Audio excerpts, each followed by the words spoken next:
All right, we're heading into Labor Day weekend, the unofficial end of summer.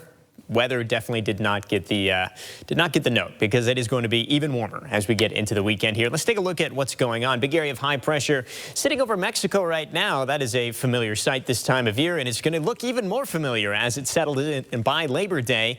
Just to our east. That is almost the exact same weather pattern that we started this week off with. Remember, they gave us some very hot temperatures, but also grabbed some of that moisture from the Gulf of California there and brought it into the state, giving us some rain chances, and we do expect that in the long term as well. Let's take a look at the short term, though, before we get into the 7-day and all those rain chances. Tonight, nothing too remarkable with the temperatures. 50s, 60s, 70s, pretty normal conditions overnight. The one thing we do have to watch out for tonight is a little bit of smoke towards the Kern River Valley. That's actually smoke from the Garnet Fire in Northern California that just kind of drains into Kern County.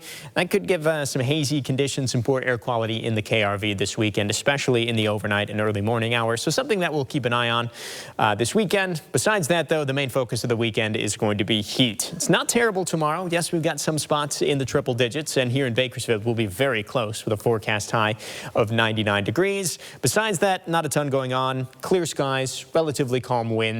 Not a terribly active Saturday, but the forecast is going to get a lot more active as we head a little further on in time. So let's do that now, starting with a more detailed look at tomorrow. Air quality not the best, unhealthy for sensitive groups. Again, we could very well hit 100 tomorrow. It'll be pretty close. I've got a forecast high of 99. I expect triple digits for Sunday, and we'll definitely hit 100 on Labor Day with a high of 103.